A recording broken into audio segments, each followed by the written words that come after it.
I don't believe Kernosh, or what's his name? Kernosh? I don't believe he did the murder, but I think he's the one who changed the cards. Most likely Phoenix told him about how they both won with a full house, and he noticed a card was missing, maybe?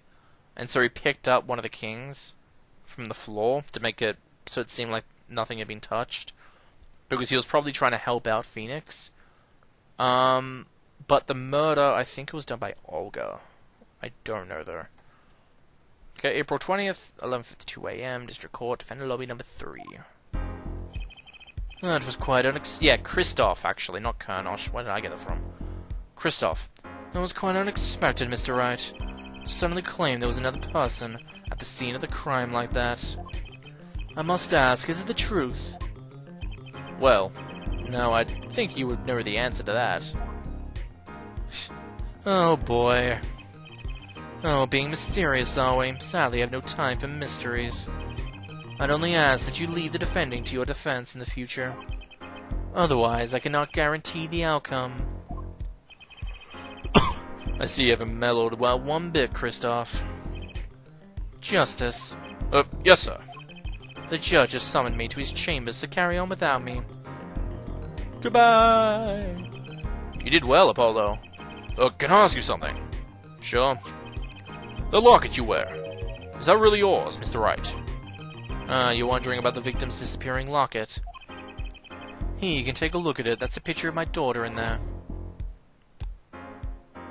Oh, hello there. I'm just surprised to hear you had a daughter. Most people are. Perhaps you'll meet her on one of these days. One more question. The one who cheated that night, was it you? What do you think? Huh? You know what happened 7 years ago, right? What I did? It's not unreasonable for you to think I might cheat. I never, honest, but... It is odd that he managed to go undefeated for 7 whole years. Wanna know something? There's only one game where you can be dealt bad cards all night and still win. Poker. Huh? You see, poker is all about reading your opponent. In that way, it's not like a court case. Poker is like a trial law? Figure out what your opponent is thinking and you win. Oh, well, yeah, but that's harder than it sounds. I think not.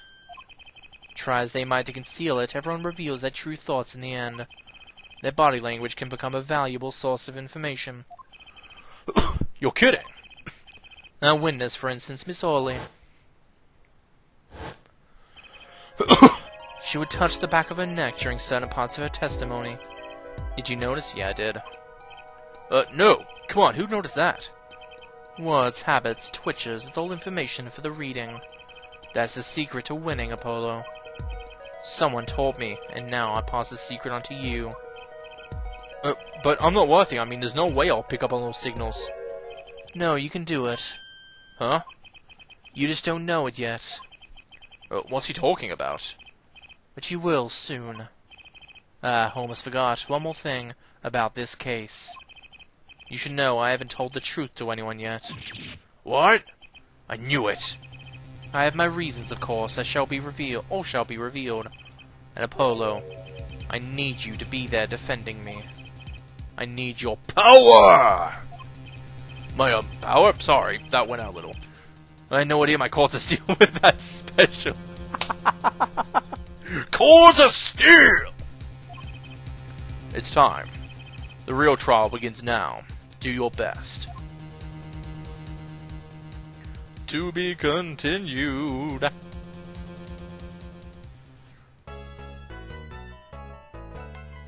Alrighty.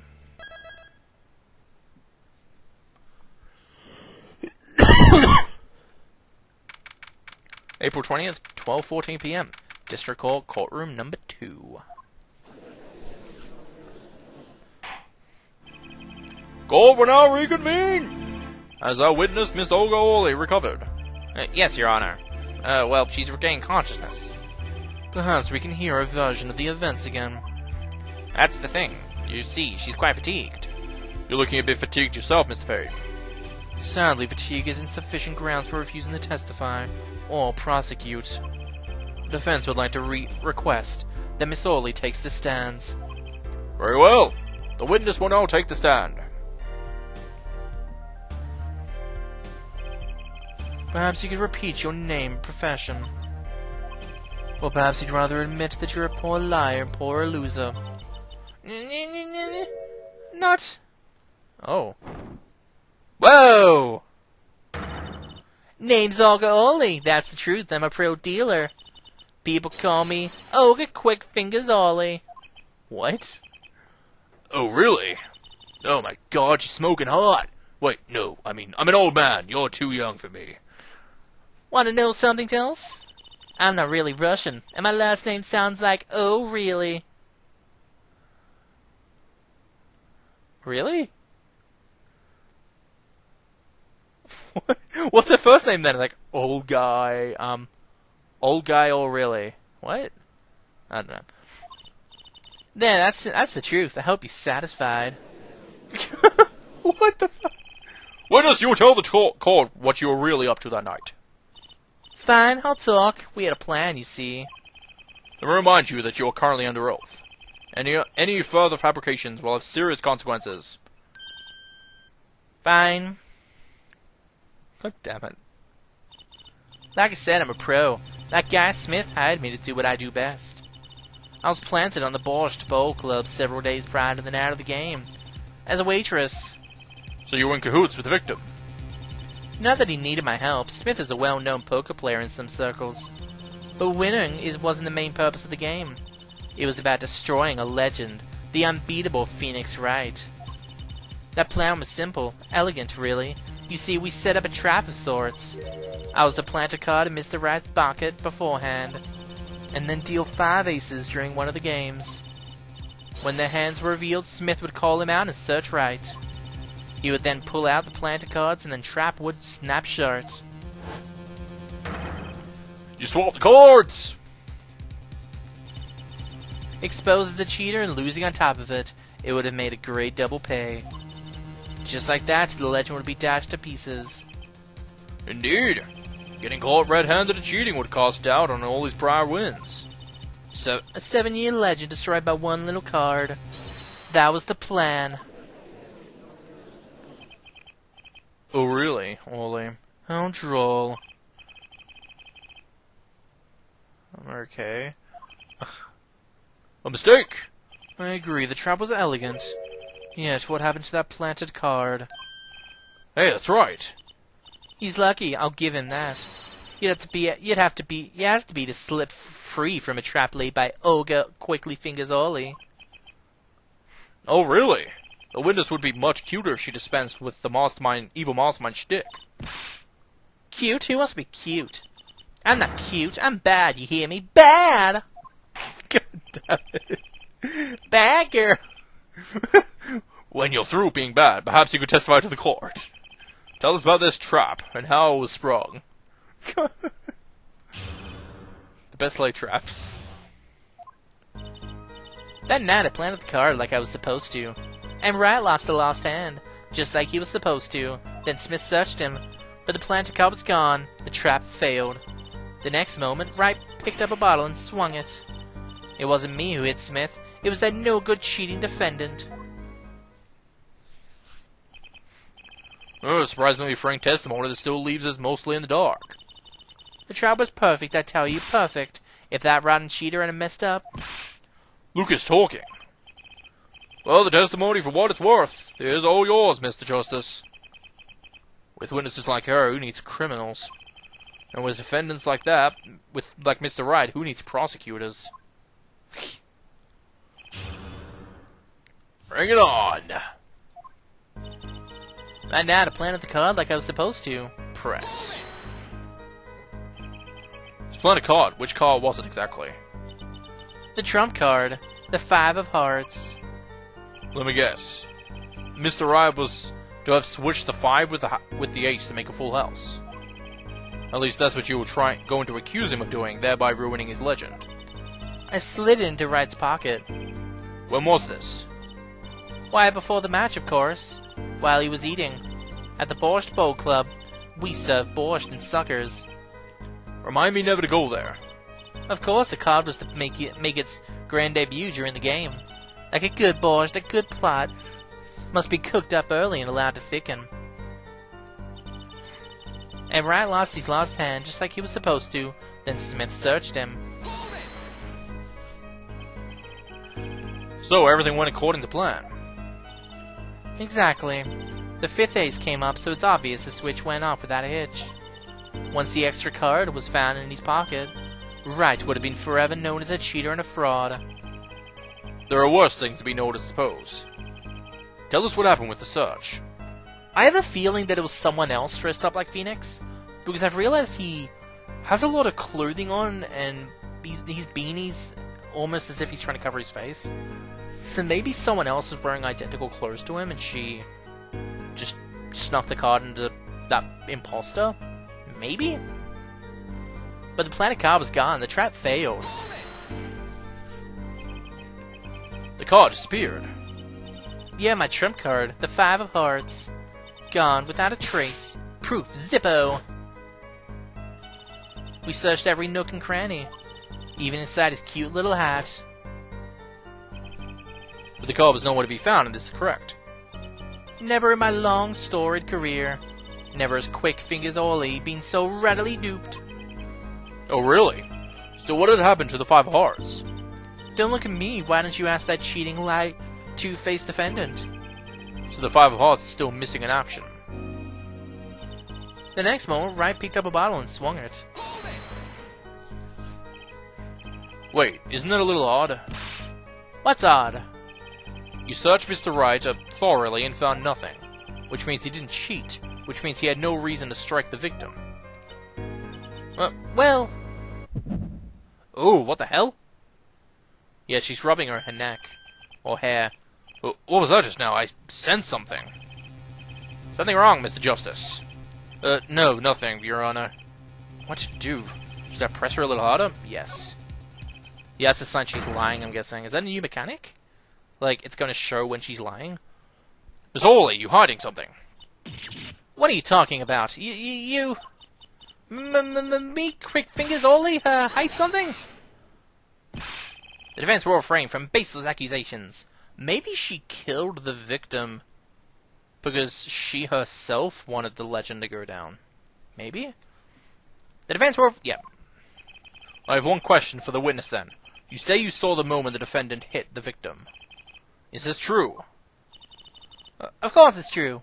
I did see it. It's honest. I saw it when Wright hit him. Yeah, if she's rubbing her head again. With my own eyes, I saw it. What's this weird vibe I'm getting?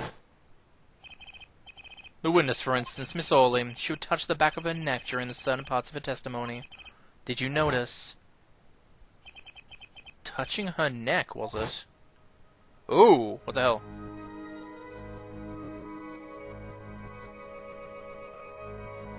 Whoa! Whoa, what's going on? This sensation. It's coming into focus. There, that twitch, it's so clear.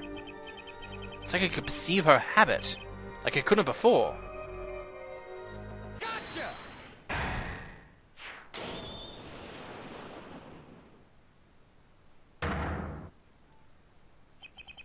Miss Orley, perhaps you are unaware of this yourself. Unaware of what? Whenever you get to a certain part of your testimony, you touch the back of your neck with your left hand. My neck? So what? What indeed, Justice? I didn't notice anything of the sort. Really? When she says that a part of her testimony, she's subconsciously recalling something. Her body reacts to that memory and she touches her neck. I'm sure of it. A memory? Would someone care to explain what he's babbling about? This is highly unusual, but let's ask the defendant. You claim the witness is remembering something. Maybe you have evidence of this memory to show us. Her habit is scratching her neck whenever she talks about the moment of the crime. So, what would remind her most of the moment of the crime? Sorely, whenever you recall the crime that night, you scratch the neck. I've noticed it happens when you think about the moment of the crime. There must be some reason behind this habit of yours. I believe the weapon that left an inerasable impression on your neck is this.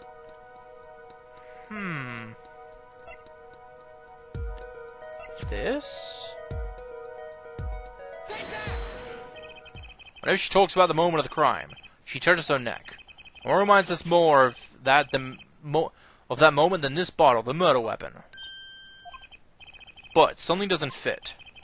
If you were only the witness to the crime, why would that make you touch your neck like you're in pain?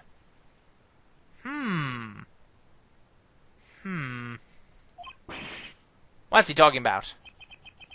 It was Mr. Smith, the victim, who was hit. Not you. I feel like that was a little pulled out of the hat. Like, it doesn't look like she's in pain, it just looks like she's rubbing her neck. I rub my neck all the time.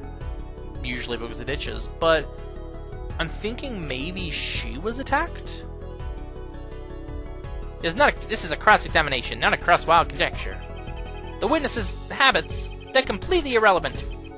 Justice, I'll admit, I'm a bit confused myself.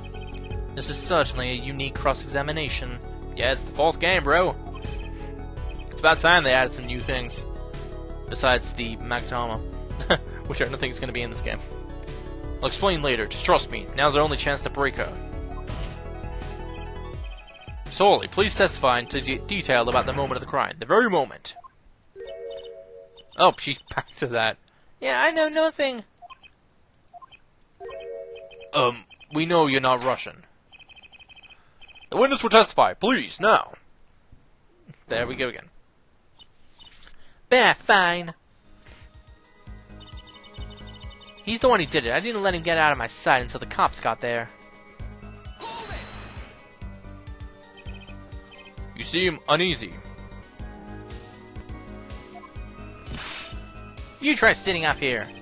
Her eyes are darting all over the place. I must be getting warm. Tell me, after the crime, what was the defendant like? Well, he must have been stunned by the weight of his crime. He sat in a daze at that table until the cops came. Intriguing. I believe you've gotten all the testimony you're going to get out of this witness. So what do you think about her testimony? I'll tell you what I think about her testimony. For what? It's basically bogus. It contradicts the evidence. What's that? Well, show us the evidence, Mr. Justice. It's evidence that you claim contradicts the testimony. She didn't let him out of her sight until the cops got there. I know there's some evidence that contradicts that. Yeah, the cell phone. Oh, whoops. Miss Hawley, we have a record here that clearly contradicts what you said. It states that the police were alerted by a report from the defendant. And we know that the defendant left the room, climbed the stairs, and made that phone call from the first floor of the Borscht Bowl Club. So, explain how you kept your eyes on the defendant. When he left the room entirely.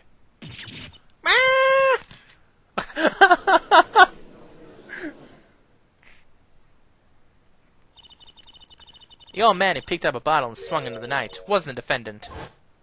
What? It was an old man?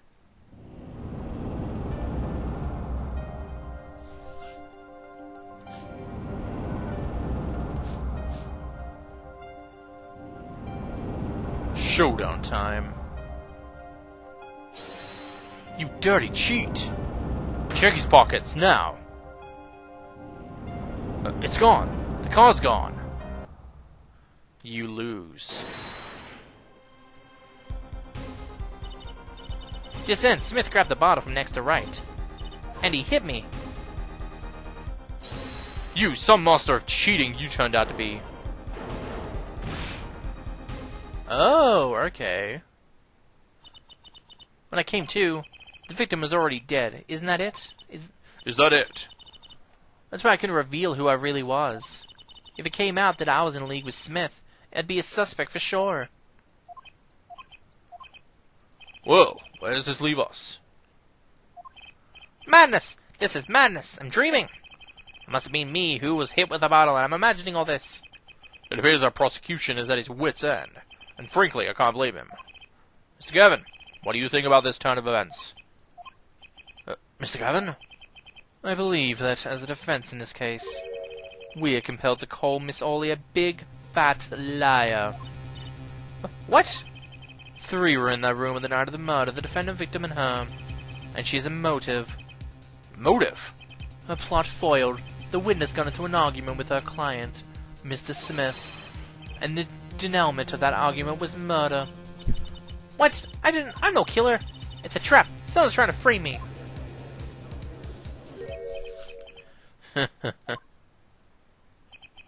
What tangled webs we weave when we practice to deceive. And look around. So tangled we catch ourselves in the process. Mr. Wright! Such a hasty conclusion. It's not like you, Christoph Gavin. What are you saying? Why not consider the other possibility? That there was another person in the room at the time of the murder.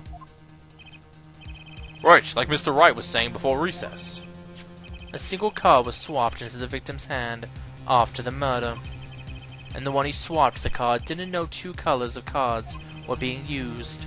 A fourth person. Ah, this theory again. Your fourth person doesn't exist. Indeed.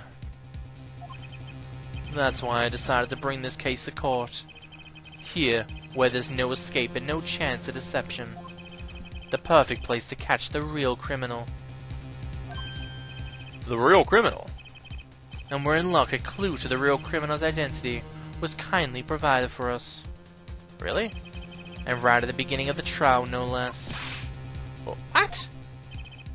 Apollo, perhaps you know what I'm talking about.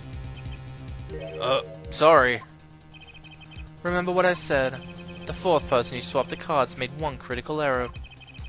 He or she wasn't considering the color on the backs of the cards. Right, but how could such an obvious mistake occur? The cards used for the latest laws were red, yet there is one person here in our court who thought those cards were blue. Yeah, I had the impression too, but why? Well, Apollo, think you can figure out who it was? Stop me, I swear! Who is this fourth person? Why do I always get put on the spot like this? Let's hear what the defense has to say. Who was it? Who thought the cards used in the final game of blue? I'm thinking Christoph, but I don't know. As I expected. Your eyes and ears as sharp as your hair. Oh, I was right! I was right. Christoph Gavin, you were the fourth person that night. But, of course, Mr. Gavin knows the color of the cards. How would he? As you can see, the photo of the crime scene is black and white. You can't tell which of the cards are blue, the ones on the floor or the table. But look! You can see the colors in this photo. Yes, but when he said the cards were blue, it was well before this evidence came to light. It is true, the defendant was engaged in a game of poker with the victim. Yet it was only that, a game in the purest sense. A competition, Your Honor. A competition? Yes, a test of wits, a silent clash of passions. Only the cards, their backs wreathed in blue flame, know its final outcome. Oh. Well, Christoph? Mr. Gavin? Mr. Gavin! Is something the matter? No, nothing. Excuse me, it was just so sudden. Right, you aren't seriously accusing me, are you? Oh, Christoph? You know, even I'd never take a joke this far. This has gone beyond ridiculous! Beyond numb! This is insanity! The defendant accusing his own defense attorney of murder? I assure you, I'm quite sane. What possible connection could Mr. Gavin? I wasn't aware that I had connection with Mr. Smith, either. Yes, but Mr. Gavin and the victim have never even met. Well, what if they have? Huh? There is a possibility, after all. They may have met that night before the game started. What are you suggesting? Is this the truth, Mr. Wright? Is this the truth Mr. Wright was staying silent about? Well, only one thing to do. Mr. Wright, the defense would like to request that you testify to this court. The defense would like to request no such thing. Mr. Gavin. Testimonies must relate to the case. How could anything happening before that game of poker be related? I'm not sure I follow, Mr. Gavin. As I explained before, the defense believes that Miss Orley... Am I to assume you speak for Mr. Justice in this? He is the defense, not you. Mr. Justice, the matter of Mr. Wright's testimony is up to you. Oh, okay, does this court, in your opinion, need to hear Mr. Wright's testimony? Yes. This was Mr. Wright's strategy. He's planning this all along, and I intend to see it through. The defense would like to request that Mr. Wright testify to this court. Me too, Justice. You would betray me, your teacher. Sorry, Mr. Gavin, this isn't about loyalty. This is about the truth. Very well, the defendant, Mr. Wright, will take the stand. Please. Appetite before murder. That evening, Christoph and I had dinner. We sat at the table in this photograph. Shady Smith walked in 5 minutes after Christoph left. When the trap failed, Smith hit the waitress.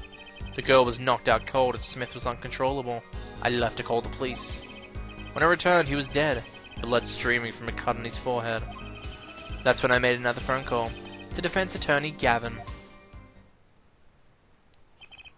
Mr. Gavin, you were at the Borscht Ball Club that night of the murder. I dine with him rather frequently.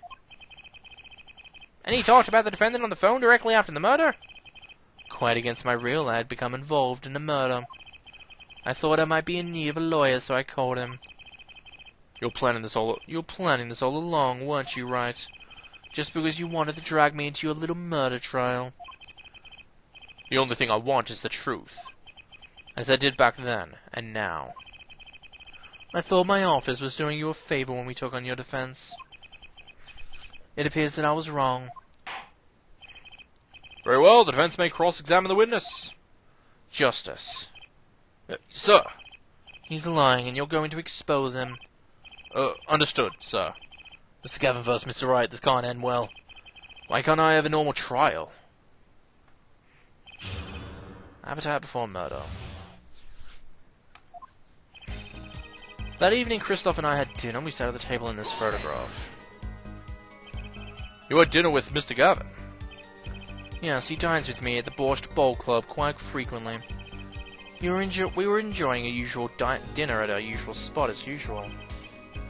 Usually? I always eat at the table closest to the piano. I see. Where Mr. Smith was sitting.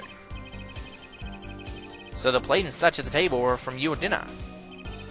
Indeed, the remnants of my meal were with Christoph. We dined for 2 hours, then Christoph left, and after that... Shady Smith walked in 5 minutes after Christoph left. 5 minutes? So the two of them could have passed in by the restaurant during that time. That would have been a fateful encounter, to be sure. Hehehe! Oh, Mr. Wright, what was it you just said? Christoph Gavin and Shady Smith may have met? I believe I did say that. Here I was all nervous about this meeting, and now we hear that they just passed in the hall. That does seem a little weak as a pretense for murder.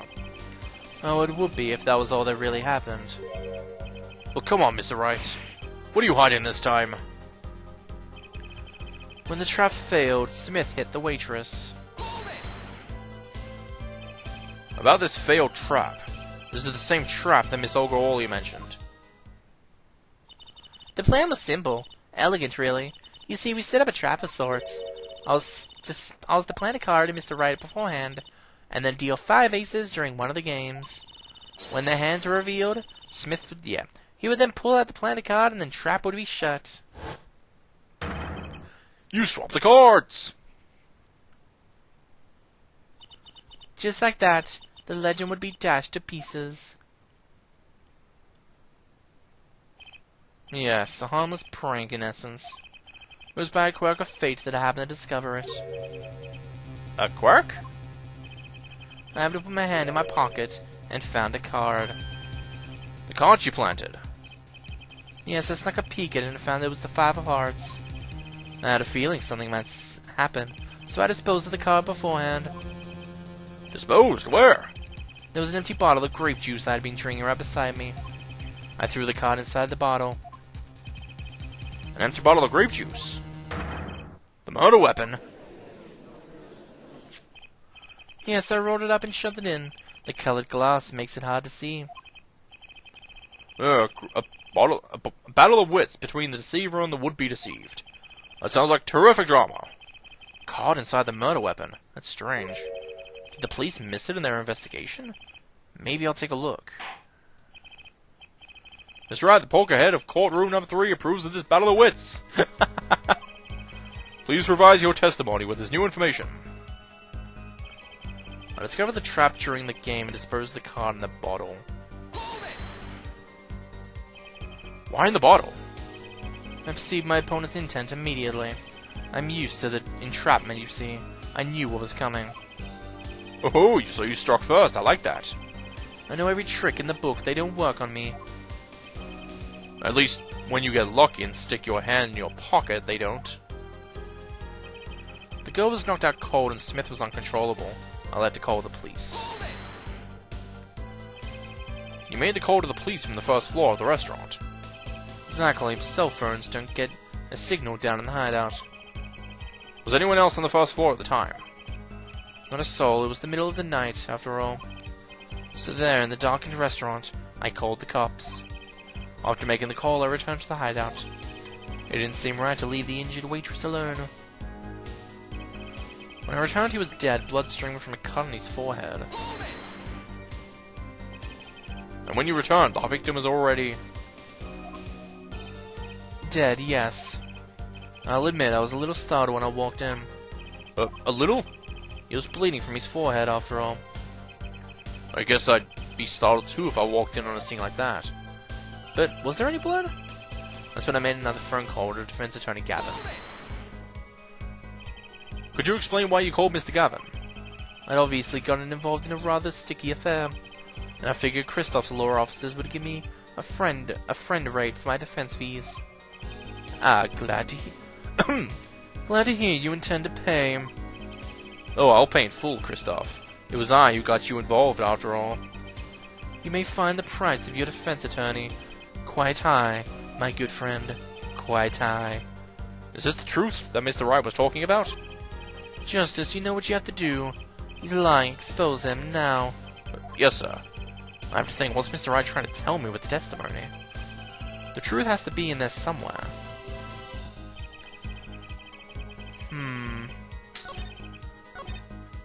So, first of all, I want to check the bottle. It still has the cork in it, doesn't it? Oh, no, it's not wine, so, yeah.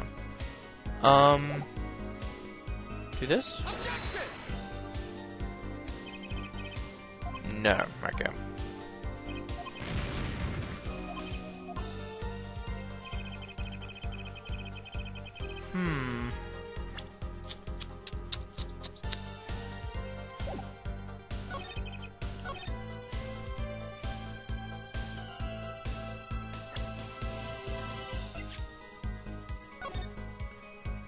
There's no blood, though. Fuck you. God damn it.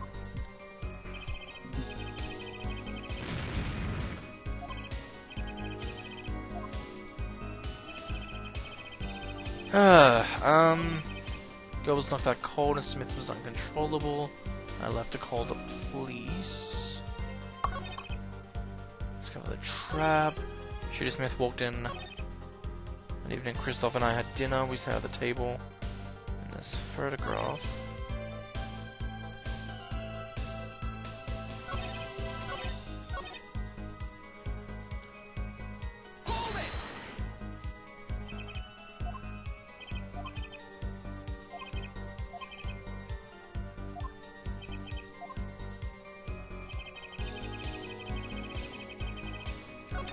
I feel like it has to do with this one because that was added. But what could it be?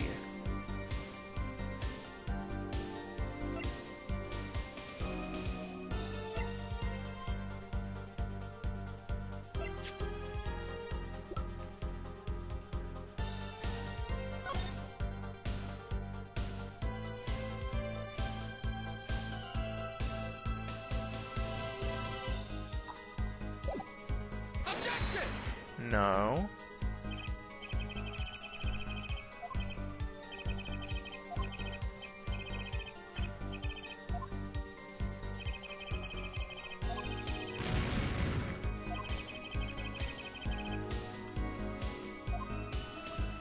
Yeah, I'm gonna save here, just in case.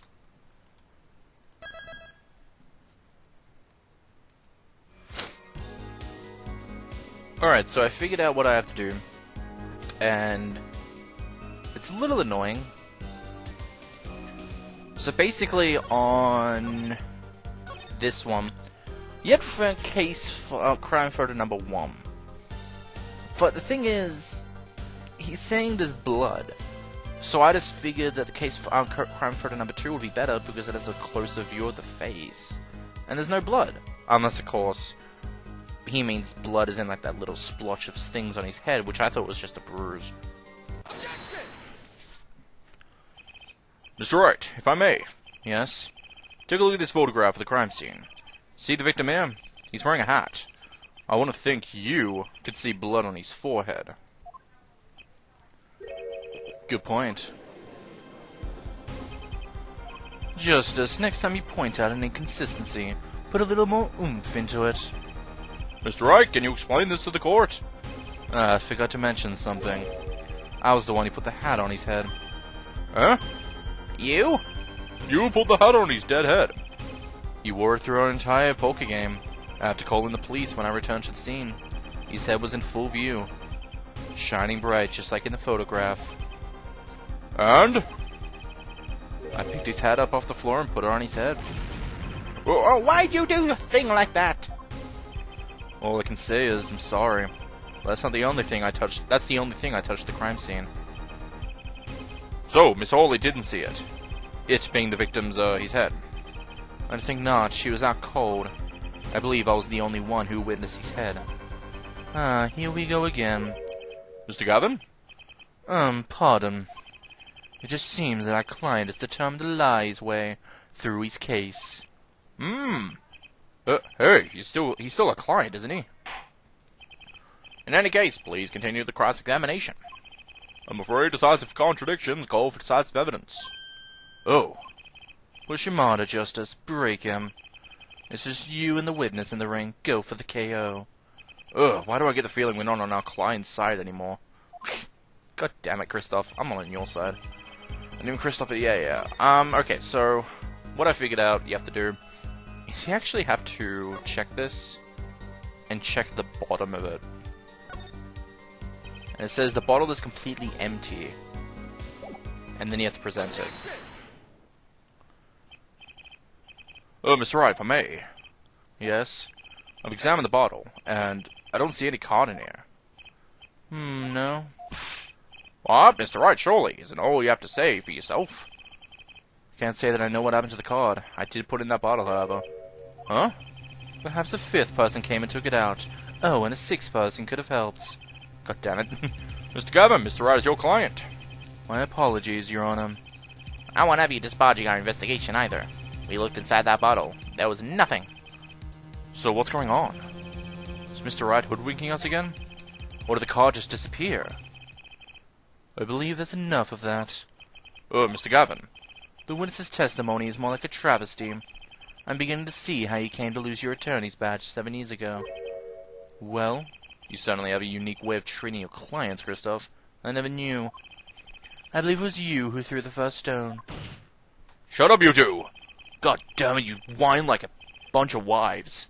Mr. Wright, if you intend to ever tell the truth about this case, it's now or never. Don't be misled, I haven't told a single lie here. Huh? When I noticed the trap, I put the card in the bottle to dispose of it. And when I put the hat on the victim's head, let's just say I had a reason for doing that as well. Reason? That reason is right here. Your cell phone. That night, recall that I spoke with the defense attorney Gavin after calling the police. Just in case I recorded our conversation. What's this? What's this? Now that we're all here, I see no reason why I shouldn't play it back for the court. Christoph, I seem to be in a bit of trouble. What's this? Game not going well. Something like that. The gentleman who challenged you, he turned out to be good? He turned out to be dead. Someone hit him hard. You mean someone cracked that flawless bone china plate? It wasn't you, was it? Me? Please. The cops should be here any minute. I'm in your hands, should it come to that. Bone china plate. Bone china plate? Kind of porcelain. Very smooth and shiny, and not plate but pate. I believe he was referring to a certain gentleman's balding head. The court appreciates the defendant's discretion in not indicating my forehead. Wait a second, something's not right about that phone call. So, after Mr. Gavin ate dinner with you, he left the Borscht Ball Club. Most certainly. Then how did he know? When did he see this? Bone china plate. Oh, that's right. That was when I began to see my good friend in a different light. Troubled, I returned to the crime scene, and when I spotted Mr. Smith's head again, I realized exactly what was wrong. Well, Mr. Gavin, the stage has been set. Perhaps you would like to explain this to the court. Explain how did you come by your privileged knowledge of the victim's head? So, this is your reason. The reason why you put the victim's hat back on. Your point, Mr. Gavin? It's come down to this, hasn't Mr. Phoenix, right? Order! I will have order! Mr. Payne! Yes, Your Honor. I believe this court is being left with no other choice. Are you prepared to hear defense attorney Gavin's testimony? Yeah. Well, as the prosecutor, Very well. We'll break for 10 minutes. After which, Mr. Gavin will take the stand for a cross-examination. Are we all clear on that? Crystal clear, Your Honor. Very well. This will be the final recess for the day. Wow, 2 recesses already. Is this going to be a new thing? Because usually it's only one. Okay, April 20, 2:32 p.m., District Court, defendant lobby number 3. Mr. Gavin and Mr. Wright are both in the judge's chambers. Who'd have thought today would have turned out like this? May I? Oh! It's Phoenix's daughter, right? From the locket? Oh, what? Hello, sir. Please, pick a card. What's all this about? Is this one okay? Excellent. I have a message for you. The last hand is about to be played. You'll need a trump card to make it. A trump card? The card you have chosen is magical. Use it wisely and the game is yours. That's all. Oh, it's the 5th ace. An ace? Where do I remember that card from? Mr. Smith's hand has 3 aces and Mr. Wright's 2. It is 5 aces in all. It is true. I have seen it. A 5th ace. It was cheating, I swear to you. The missing 5th ace. Wait, this blotch of red. Is this blood? You have your trump card. Now it's up to you to cut the deck and draw the truth. My father's fate is in your hands. I know you can do it. She looks awesome. This bloodstained card is my trump card for finding the truth? I fell deep into thought as my mind raced to understand what this all meant. That girl. I'd seen her recently, but where? That's when I made the connection. Yeah, the locket.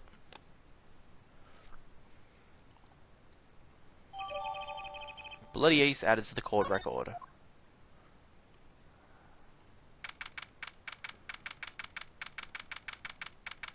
Okay, April 20, 2:45 p.m., District Court, courtroom number 2. Court will now reconvene! Finally, we're back, bitches! 2 recesses! God damn it, this game's gonna get weird. Defense Attorney Christoph Gavin, will you please take the stand? Oh, hey. Oh, bitches, it's time for my shine. And not just for my hair. God damn, my hair's beautiful, isn't it? Now then, if you would, Mr. Payne. Yes, Your Honor. Well, Mr. the witness, state your name and occupation. Is this false necessary, Your Honor? Believe me, far stranger things have gone on in this courtroom. Yeah. I got a bird as, talking talking witness. We have had,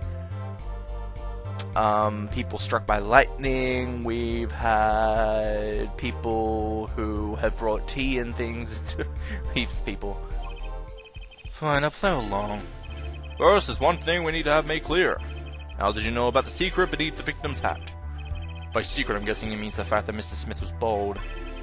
Forgive my curiosity, but what is it about the fellow's head? Your Honor seems to have an inordinate interest in it. Oh, hi! I want to call it an order, Mr. Gavin. Oh yes! Mr.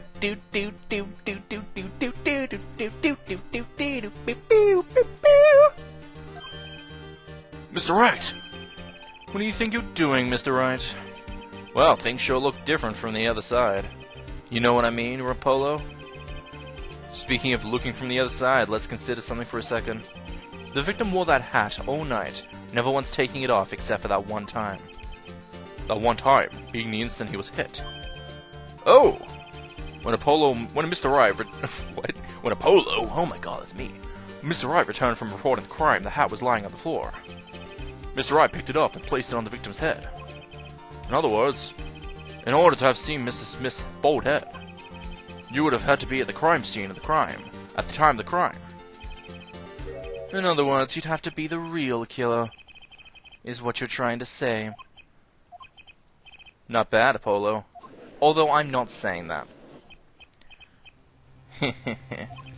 Mr. Gavin! I'm afraid that I haven't been entirely honest with the court. What? Oh, I assure you, I had the noblest of intentions. I did it all to protect my client, Mr. Wright.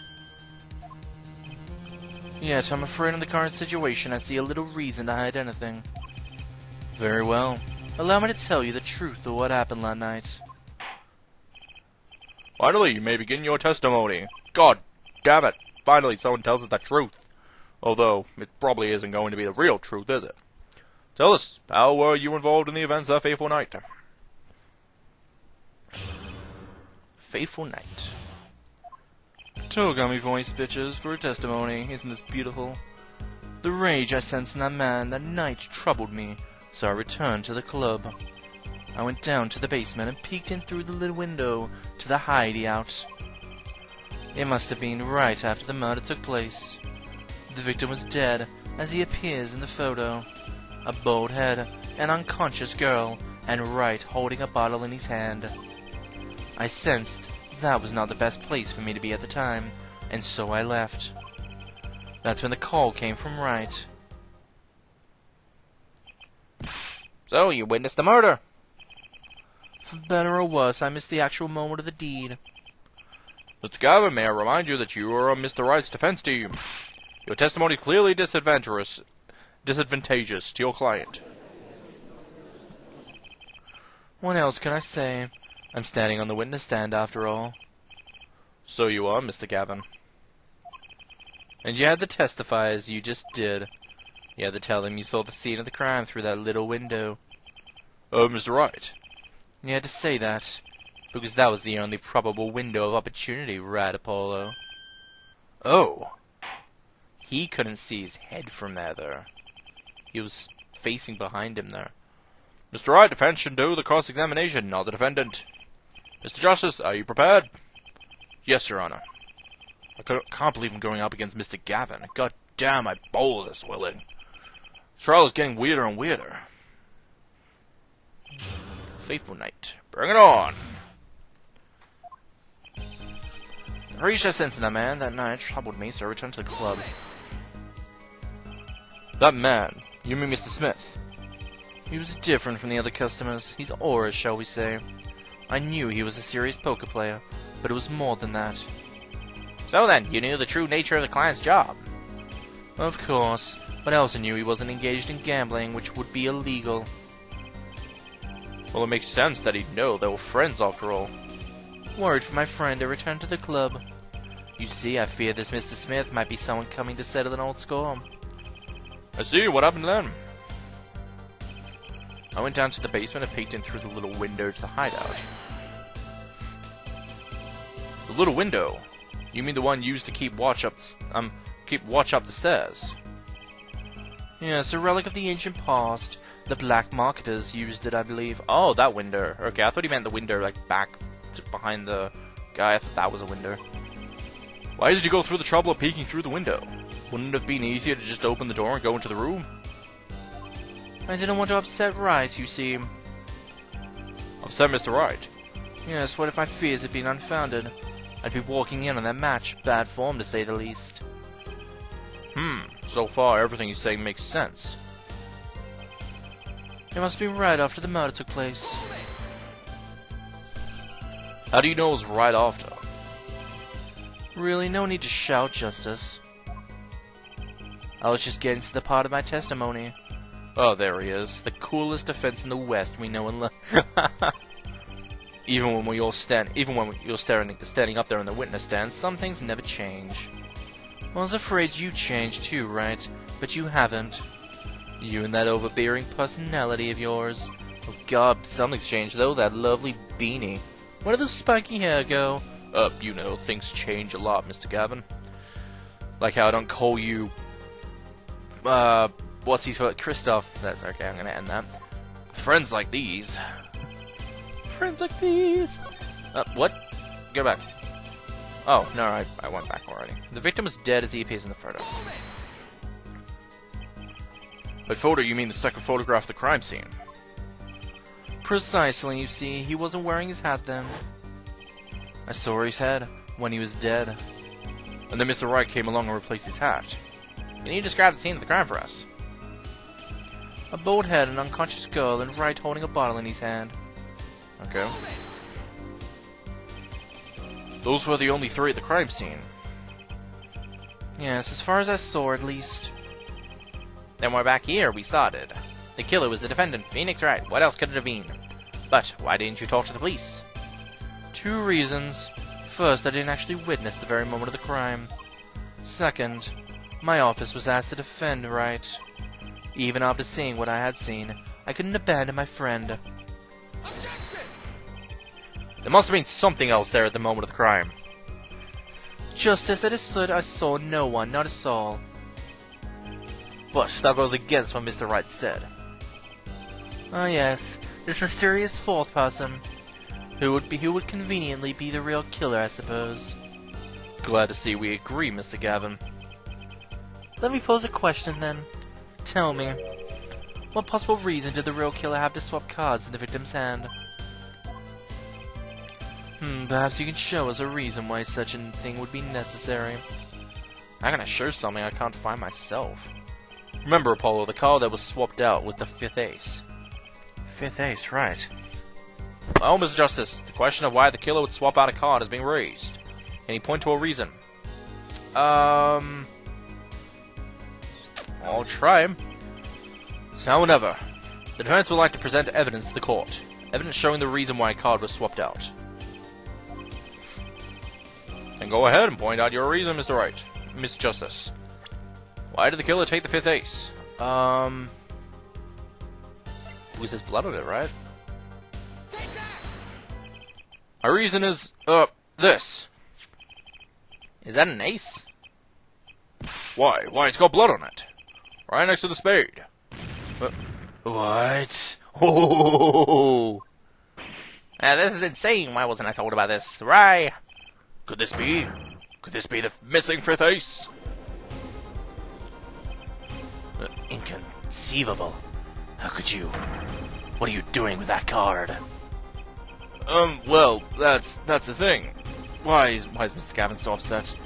It's just a fishy card from some fishy girl. Oh, that card, it's mine. That is, I picked it up at the Borscht Bowl Club that night after the murder had occurred. I gave it to my daughter. Cards are her stock and trade, after all. No, impossible. Unacceptable. No. The court can't accept this evidence. It's a fraud. A fraud? How can you be so sure? What? I would think the only person who could claim it was a fraud would be the one who took the real card from the crime scene. The real killer. Allow me to elaborate. What if this trace of blood was the reason? The reason for? For the killer to take the card from the scene of the crime. What are you going with this? Taking a look at the photo and at the victim's head. At the moment of the crime, his hat fell to the floor, and a trickle of blood ran from his forehead down the back of his head. Couldn't a drop of that blood have fallen on one of the cards? I suppose. The killer then took the card to hide the blood. Regardless, the evidence is non-permissible. Oh? Right. Regardless of how you wasted the last 7 years, you used to be a lawyer. You know what a serious crime it is to conceal evidence. Oh, we can discuss the finer points of our legal system later. What's important now is that I've answered your question. What are you talking about? You wanted to know why the killer would have taken a card from the crime scene? And now I've told you. That one drop of blood would have been decisive evidence. This is baseless conjecture. Baseless. Polo? Yep. Oh! Oh, I assure you it's quite based. What? It's amazing, really. What a single drop of blood on a single card can lead us to the truth. It's quite simple. Well, Apollo? Yes. Try picturing the scene of the crime.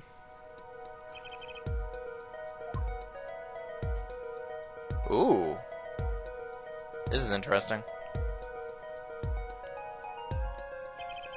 The murder took place in the hideout. The body of the luckless victim was found at the poker table. And before the killer swapped a card out, there was a single card with a drop of blood on it in the victim's hand. Given this, there is one decisive problem with this scene. Well, what is it? Let's keep it simple, shall we? Given that there was a drop of blood on the thingamajiggy, whose position in this diagram doesn't fit? The victims, the killers, the witnesses, the second witnesses? Whose position doesn't fit with the bloody card? The victims? Well, isn't it the victim's position that's the problem? I don't follow your logic here, Mr. Justice. Well, look, the victim was struck on the head, sending him back in his chair. You'd think any blood would fall behind the body, not onto the table in front of him. Oh! Take a look at this photo again. If he bled in that position, the blood would fall on the floor and not on the cards. Why, that's right. So what does this mean? Incidentally, we were sitting in swivel chairs. Swivel chairs? Oh man. Polo, try turning the chair around. Oh. I can actually turn it, well. The chair was facing the other way. It would have to be. So we have to assume that at the time of the murder, the victim's chair was facing away from the table. Why, Mr. Wright turned from me informing the police. Well, which way was the chair facing? When I came back to the room, the body was facing as seen in this photo. That would mean the killer turned the chair back around. Let's take the next step. Look at this diagram once more. No worries. Bye. We know now the victim was facing away from the table at the time of murder. But this creates another significant contradiction. Again? Let's test your reasoning skills again, shall we? Apollo, whose location on this diagram contradicts our new understanding of the crime? The victims, the killers... okay. Whose location creates a contradiction? The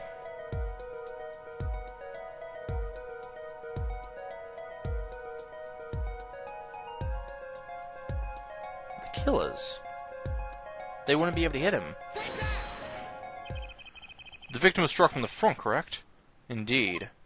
Well, wouldn't it be hard for the killer to hit him from the front? Sitting where his indicator currently is? I would think it'd be quite hard, yes. Yes, but what you're saying makes no sense. Why would the victim suddenly turn to face the wall, in the middle of the game? I believe a sufficient reason will soon come to light. What? There's something in this diagram that makes far less sense, actually. Look again at the diagram. Apollo, if the victim was struck while he was sitting as shown here, where would his assailant be standing? Try marking it on the diagram. But... There's no room to put a mark where the killer should be. Don't worry, let's think it through and see what we find. We know the victim was facing towards the wall at the time of the crime. That's the only thing we know for sure. Try to forget about everything else. Where would the killer have to be standing to strike our victim from the front? Here. Like, they'd have to throw something, right? Well, I guess the killer would have to be, here? Anything to say, Mr. Justice? Sorry? Damn it. A little late, I'm afraid. Penalty! God damn it. Come on, give me a little hint. Try not to overthink things, Apollo. What does your instinct tell you? We know the victim was facing towards the wall. That's the only thing. Where would the killer have to be? Okay, I'm just gonna assume right next to the victim. Well, god damn it.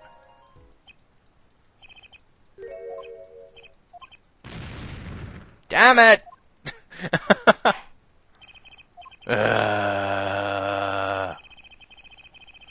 Yeah. Alright, after a little while of trying to get back to where I was, I've saved, thankfully. Need to figure out where he was standing. Is it telling me he was standing here? Killer had to be standing, well, here. You got points for flair, but that's about all you get. Ugh, I thought I was on something there. I only need to point out that standing there would be impossible. The victim is facing a solid cupboard. Are you claiming the killer climbed the cupboard and hit him from above? Simple logic, really. This was the only place the killer could have been standing. And that means that at the very moment of the crime... Wait, I know. The moment of the crime... The cupboard... wasn't there. What's this now? I mean, that's the only explanation. Right, Mr. Gavin? Your Honor, I have a suggestion for the defense. We should arrange to examine the cupboard in the hideout immediately. Well, let's send the team to the crime scene immediately. Get onto it. Have them try to move the cupboard. Your Honor. What? There's one more thing you men should look for. Please give this to the bailiff. Yes, I see. You do belong in the courtroom after all, Mr. Wright. I do my best.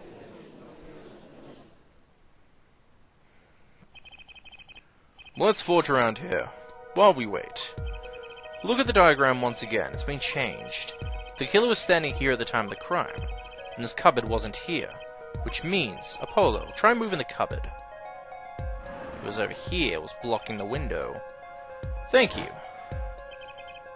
As you can see, the cupboard was the problem. Yeah, which means he couldn't have been watching in. At the time of the murder, it has to have been shown here. Now everything is in place to reconstruct the moment of the crime. Oh my, what's this? Well, what is it now? What does it know? Look at the diagram of the crime scene once more. It appears we've found yet another contradiction. What I believe to be the final contradiction. In fact... oh dang. Notice something, Apollo? Our line of deduction is rapidly approaching its logical conclusion. Now then, Mr. Justice, please point to a new contradicting indicator. Is it the victim, the killer, the witness, the second witness? Which indicator is the diagram contradicts what we know about the crime?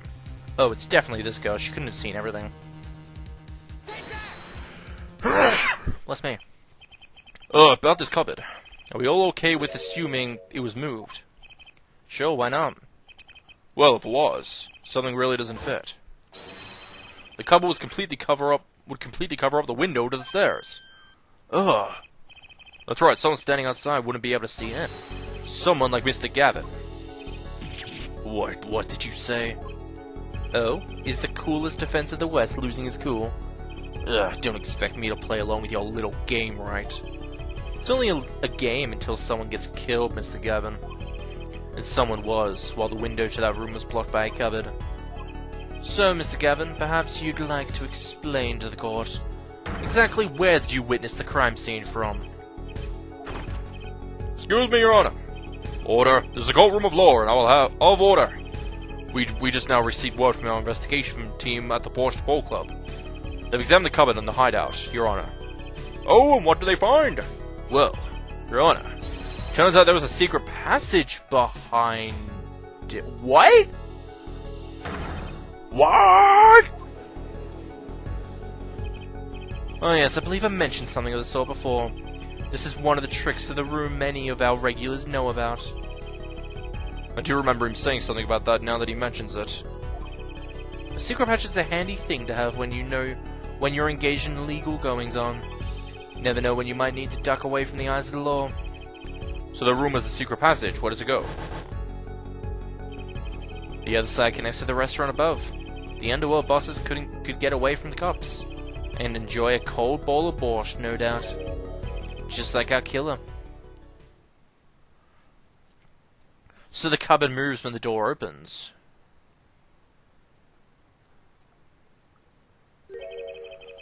You see where our line of simple deductive reasoning has led us, Apollo?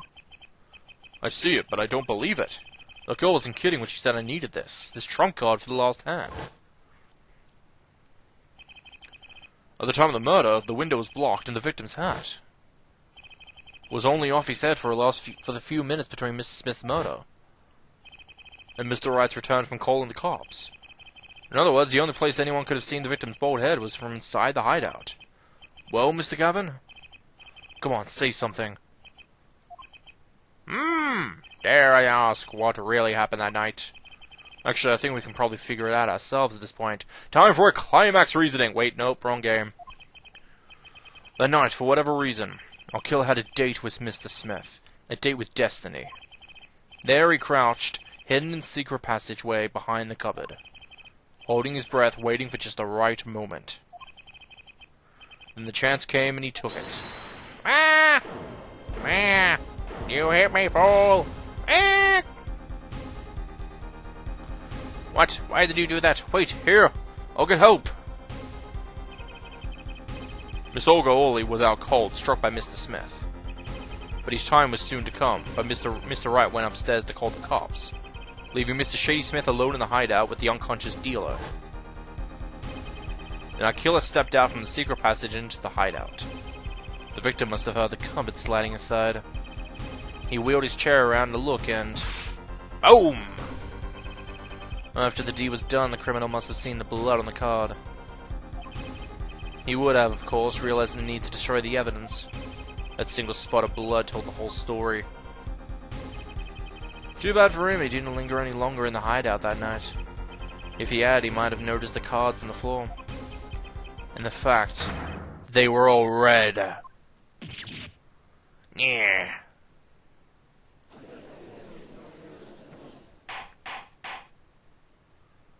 Oh boy. Is he actually the criminal here? I didn't expect that. Well, it seems the trial has taken yet another turn. I'm truly, truly sorry I had to see this day come. Mr. Gavin. Mr. Payne! Yes, Your Honor. Prosecution will continue its investigation. As for Mr. Phoenix Wright, the defendant, he is hereby cleared of all suspicion. Yeah. Believe me when I say that I don't believe this is happening, Mr. Gavin. But I'm afraid circumstances call for me to issue a warrant for your arrest immediately. Hello, Mr. Gavin? Yep. Oh, no need to apologize. I rather enjoyed myself. Oh, foolish boy. It's not every day you get to witness a legendary attorney's dirty tactics firsthand. Your point, Mr. Gavin? Frankly, Your Honor, I'm shocked that a person of your caliber would be taking him by such a low-grade parlor trick. Oh, excuse me.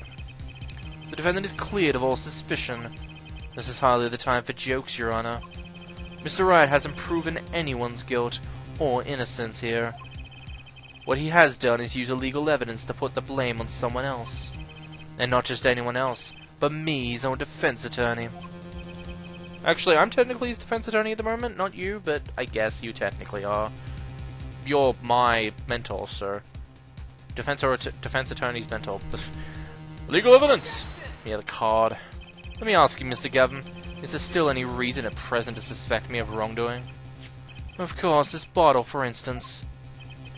The bottle of grape juice Mr. Wright was drinking. How do you intend to explain away the fingerprints on the murder weapon? And not just any fingerprints. Am I right, Mr. Payne? If his forehead was bleeding, why is there no blood on the bottle? That's my question. Actually, yes, the fingerprints on the bottle were, upside down. I seem to recall this being an issue earlier. The courtroom... If he was holding it... Yeah, if he was holding it that way, that's when he put the card in. And this is to hit someone with the bottom of the bottle. Well, Your Honor... See how the court fish squirms at last? Well, Apollo? Yes. Your boss seems awfully concerned about this bottle still. But I'm sure you can come up with a suitable explanation. Yeah.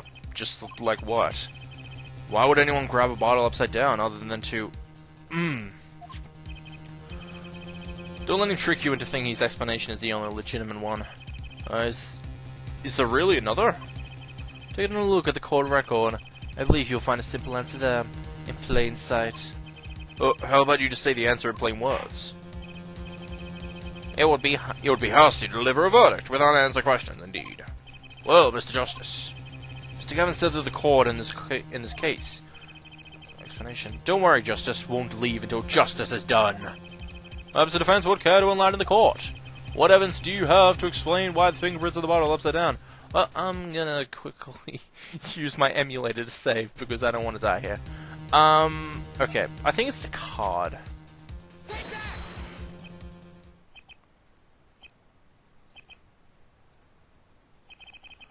Ah, fuck you. Fuck. Okay. So it wasn't that. I thought it was like he was holding it upside down so he'd be able to put the card inside, but they wouldn't be able to see. Okay. What is it then?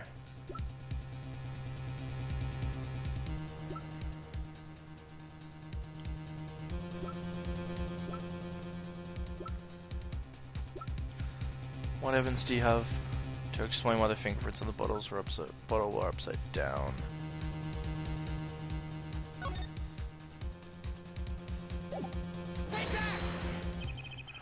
It's actually easier to show you than explain, Your Honor. Place that bottle on the floor next to your chair. Excuse me, you're on the floor? Yes, now reach down and pick it up, without getting out of your chair. Ah! See, you naturally go to pick up the bottle by its neck. With your fingers upside down. Look at this photograph taken on the night of the murder. The defendant, Mr. Wright, sat here, playing piano, bottles of grape juice on the floor to the side of the piano bench. He would have naturally picked up the bottles upside down several times. Wow, I can't believe it was that simple. Recall at dinner that evening, Christoph. I was drinking my usual juice then, too. Basically used the bottle on the table to do the deed. And then you must have remembered. So you went and picked up one of the bottles from under the piano. And you switched the bottles. He took one of Mr. Wright's bottles, and made it look like the murder weapon.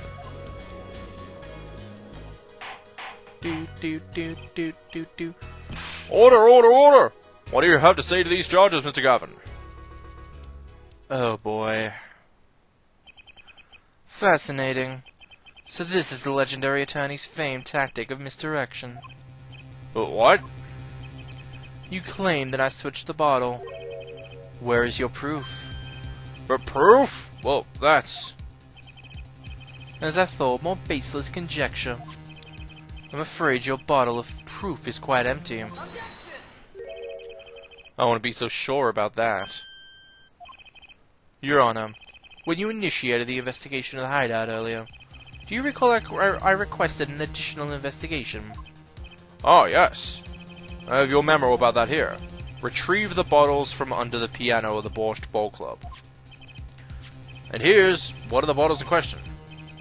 What? Are you gonna dust our fingerprints, too?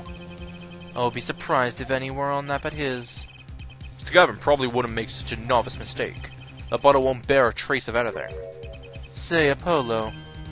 Yes? Why don't you go ahead and examine that bottle? There's probably gonna be blood on it, right? But why? Just humor me. Mr. Wright. The bottle will solve this case once and for all. What? It's some bottle.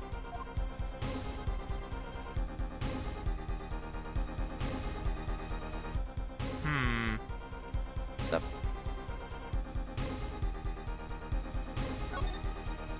Oh, it's the real ace. Something inside the bottle.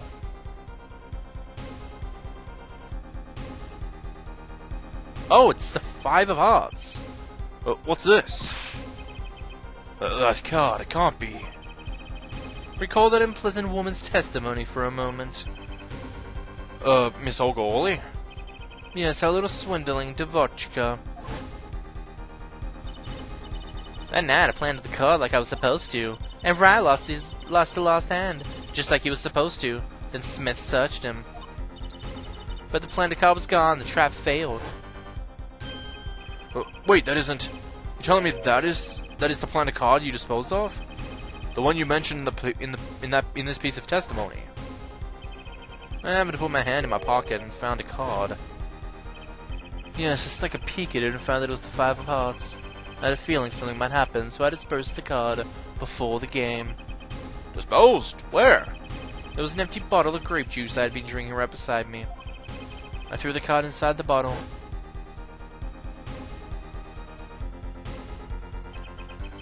The 5 of hearts. This is the card. Well then. So, yeah, I just assumed he did it at the table. That was my fault. The bottle was swapped, and the only one who could have done that was the 4th person in the club that night. You, Mr. Christoph Gavin. Oh. Whoa!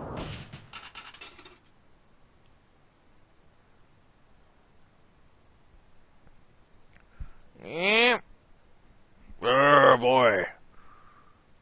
You're in my trap. That is all.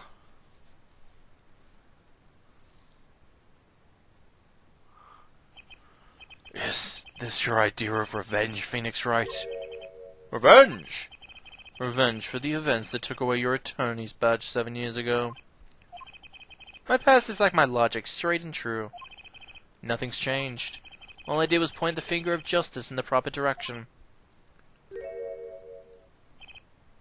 Boy. Fine. I'm glad we could have this little ta-ta-ta-ta, right? This is insane! What about me? Don't I get to prosecute anyone?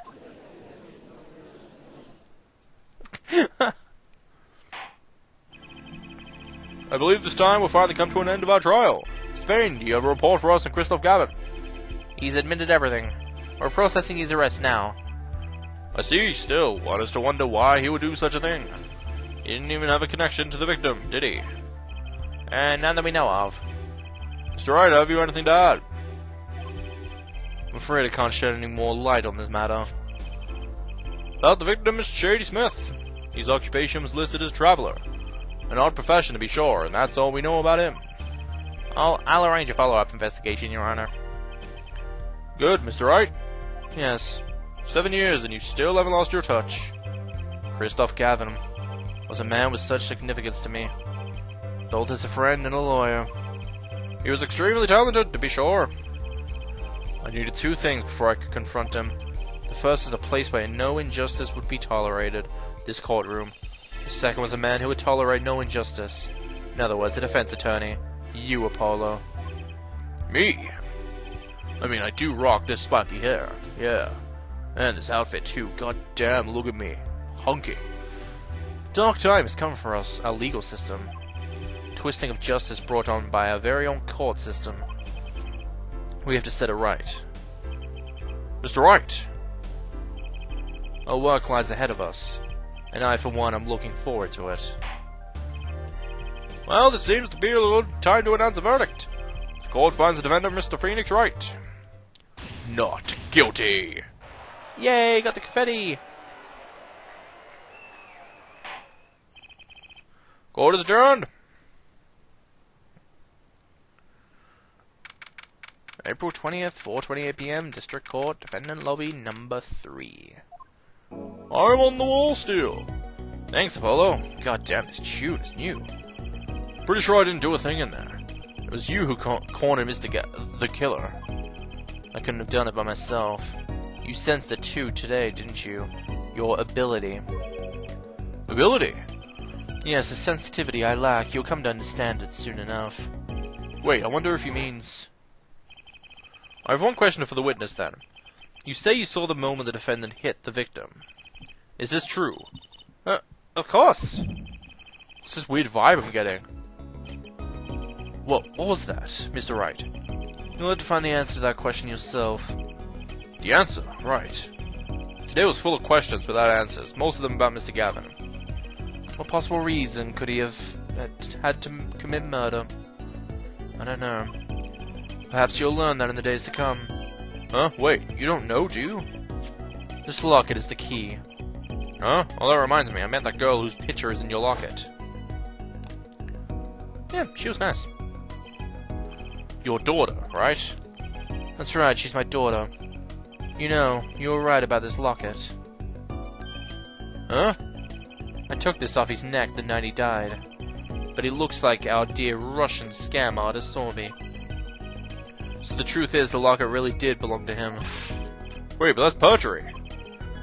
You testified you saw that you said that lock was yours. I said no such thing, actually. Huh? I merely said that it was a locket with my daughter's picture in it. A subtle distinction between a distinction, but nonetheless. And it's the truth. Wait, but then why? Why was the victim wearing a locket with a picture of your daughter inside it? Sometimes the straightest path of the truth isn't the best one. Give it time. You're still just getting started with your career. Speaking of which, I may be out of a job. I work for Gavin Law Officers after all. Still can't believe I just saw Mr. Gavin get led away in handcuffs. Apollo. Yes? How about coming to work for me? Ooh! Huh? You mean at the Wright & Co. Law Offices? I mean, there's not a single attorney in my generation that doesn't know it. Can't imagine that to be true, but... Wait, but you're not a... Oh, I turned in my badge, yes. I'm not an attorney anymore. That incident 7 years ago. The legendary trial. And then at the middle of it all was one man, Phoenix Wright. The case reached its sad conclusion and he left law for good. Have you ever thought about coming back to the courts? I'm not qualified to stand in a court of law, I'm afraid. Didn't you notice in today's trial? There was a single piece of forged evidence. Forged evidence? What are you talking about? Talking about evidence that shouldn't have existed, a naughty magician's trick. One piece of evidence struck me as odd, it's true. It just seemed, well, too perfect. I'll bet this was the forged evidence. The ace, right? Yeah, I think this is forged. You mean this, don't you? Got this from your daughter, Mr. Wright. Yes, that card couldn't have been found at the crime scene. Why? Because the killer took it with him when he left. Leaving the wrong card in its place, luckily for us. The court can't accept this evidence. It's a fraud. Fraud? How can you be so sure? I would think the only person who could claim was a fraud would be the one who took the real card from the crime scene. The real killer. Yeah, he couldn't admit it. He couldn't list how much it was a fraud without giving himself in. My verdict was already handed down 7 years ago. Then you really? Yes, I forged this card. One look at the crime scene should have told you it wasn't real. But you can't do something like that and you call yourself an attorney. Who's calling themselves an attorney, Apollo? So it's true. The room is true. 7 years ago. None of that matters much now, does it? Ugh. Roar! I slapped him? I punched him.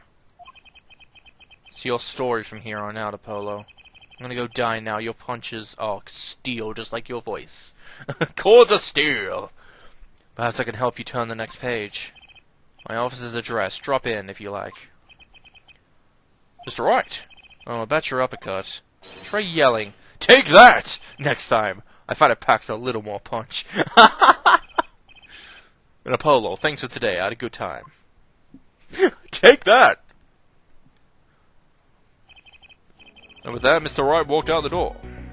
And that's how my first trial ended. A lot of mysteries went unsolved. And at the time, I had no idea they were all related. Every mystery that day, connected by a single thread of logic. I'd find that out soon enough. My name is Apollo Justice, attorney at law, and this is how my story began. The end. Well, I hope you guys enjoyed this Let's Play. No, I'm kidding. What's this one called? Turnabout Corner. Okay. Well, I'm gonna save. Otherwise, I'm gonna leave this here. We're probably going to move on to the one next time. So, I'll see you guys later.